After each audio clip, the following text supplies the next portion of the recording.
You tap a video and the screen waits. You join a video call but the voice arrives half a beat after the face. You upload a clip and the progress bar crawls. You play a game and the action responds just a little too late. Then you step into a crowded station or stadium, and the signal that worked fine outside suddenly feels heavy. That is the world 4G made possible, but also the world it started to strain under.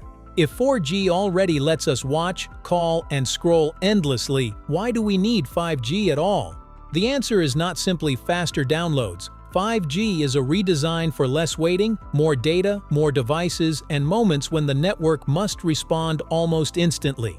To understand that upgrade, we first need to remember what 4G changed. Let's get into it right here on Secrets of Simple Things.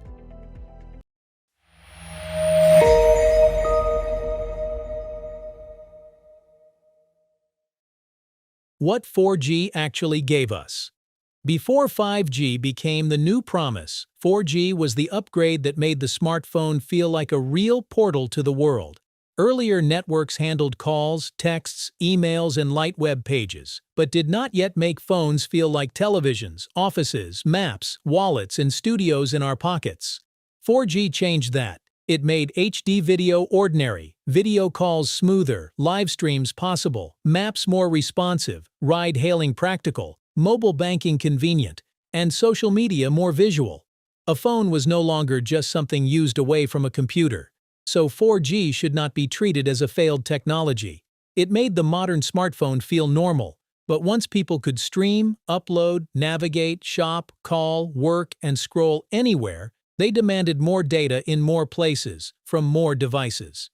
The issue was not that 4G failed, it was that the world 4G created became crowded.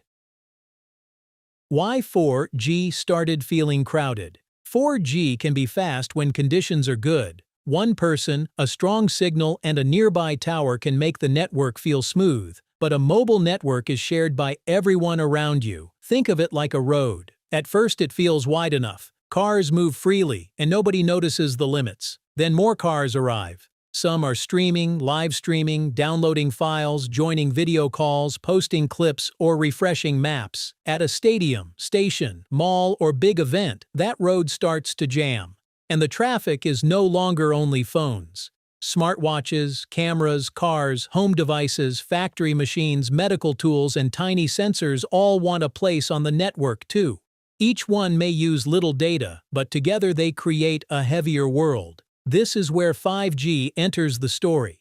It is not only for one person downloading a movie faster, it is for a network carrying more connections at once. But the difference you may feel first is not always speed, it is latency. Latency, the hidden waiting time. Latency is the hidden waiting time inside a connection. It is the delay between the moment you ask the network to do something and the moment the response comes back. You feel it when a video hesitates, a call falls out of rhythm, a game character reacts late, or an upload lags. Speed is how much data can move. Latency is how quickly the conversation starts. With 4G, that delay is often acceptable, but it can still matter. A song performed online can fall out of sync. A remote device can respond just late enough to be risky. 4G latency is commonly described in the tens of milliseconds, while 5G is designed in ideal conditions to push that delay much lower, sometimes toward under 1 millisecond. Real life depends on coverage, device, distance, and network conditions, but the goal is clear: make the network answer faster. That can support smoother calls, collaboration, gaming, remote healthcare, and machines that need dependable timing. Latency is the small pause that decides whether a connection feels alive or delayed. The wider lanes behind 5G speed. If latency is the feeling of faster response, download speed is the part most people can see. A film downloads faster, a video starts sooner, and a file finishes before you think about waiting. In ideal conditions, 4G can reach around 1 gigabit per second, while 5G is designed to go much higher, with theoretical peaks around 10 gigabits per second. But people do not judge a network by a laboratory speed test. They judge it by whether the thing they wanted happens without interruption. That is where bandwidth matters. More bandwidth means more room for data to move. It can mean less buffering, quicker movie downloads, faster uploads to social platforms, and live streams that feel less fragile. Part of this comes from how signals are organized. Both 4G and 5G use OFDM, a method that splits wireless signals into separate channels. But 5G can use much wider channels, roughly 100 to 800 MHz, compared with about 20 MHz in 4G. In everyday terms, the lanes are wider, so more data can move. Still, 5G speed is not magic. It changes with location, walls, distance, signal type, and nearby infrastructure. To support those speeds, 5G cannot simply reuse the old way mobile signals were sent. Why 5G needs smaller cells. For most people, a mobile network feels invisible. The phone shows bars, and the signal seems to come from nowhere. But behind those bars are physical transmitters. 4G mostly depends on large cell towers that send signals across wide areas. This is useful for coverage. A tall tower can reach many people across neighborhoods, roads, and rural spaces. 5G still uses towers, and not every type of 5G works the same way. But the fastest versions often rely on smaller transmitters called small cells. Some are roughly pizza box-sized and can sit on buildings, streetlights, stations, malls, or stadiums. The reason is simple. Higher frequency signals can carry more data, but they usually do not travel as far and can be blocked more easily by walls, trees, or distance. So 5G needs more points of contact, sometimes 5 to 10 times more small cells than traditional towers in dense areas. 4G is like a few large towers shouting across a wide area. 5G is more like many smaller speakers placed closer to where people actually are. And when the network becomes denser, many devices can share the same space without overwhelming it. More devices, not just faster phones. 5G is often introduced through the phone because most people meet it there. But the bigger shift is not only about one screen becoming faster. It is about a network built for a world where almost everything may need a connection. With 4G, the main image was simple: people using mobile internet on smartphones. With 5G, the network has to serve devices that do not behave like phones at all. A farm sensor may send updates about moisture, temperature, or weather. A smart factory may use connected machines to detect problems. Remote healthcare may depend on stable video, reliable data, and low delay. A smart city may connect cameras, traffic sensors, streetlights, parking systems, and safety tools at once. Each device may seem small, but together they turn the network into something more like an invisible nervous system. 4G connected people to the mobile internet. 5G is built to connect things, systems, and environments to it. And to make that possible, 5G also changes how the network is managed behind the scenes. The invisible software layer. 5G does not only change the hardware we see outside, like towers and small cells, it also changes the invisible layer that decides how the network behaves. Older networks were more rigid, built around fixed equipment and broad service for everyone. 5G moves more control into software, making the network more flexible.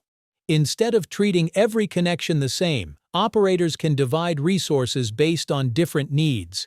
This is the idea behind network slicing. Imagine a highway where ambulances, buses, delivery trucks, motorcycles, and private cars compete for space. Now divide that highway into lanes, each designed for a different purpose. A 5G network can work in a similar way. One slice might support emergency communication. Another might serve industrial machines. Another might handle video streaming and social media. The point is not just speed on the phone. It is a smarter way to organize the traffic. But if 5G is this powerful, why has it not replaced 4G completely? Why 5G has not replaced 4G yet. 5G sounds like a replacement, but networks do not change the way phones change. You can buy a new handset in one day. A country cannot rebuild its mobile infrastructure that quickly. For 5G to work well, it needs denser coverage, small cells, upgraded towers, compatible devices, new software systems, and large investment. Rollout usually begins where demand is highest: big cities, crowded districts, transport hubs, factories, and places where many people or machines need strong connections. Outside those areas, 4G often remains the main mobile network. In some regions, even basic 3G or reliable 4G coverage is still a challenge. That means 5G cannot simply arrive like a switch being turned on. It expands gradually, market by market.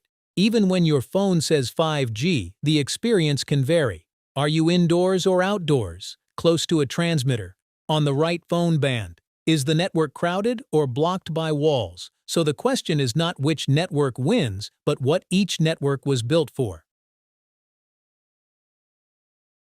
The real difference. 4G was built for the smartphone age. It turned mobile internet into something people could use for video, apps, maps, banking, work, entertainment, and social media almost anywhere.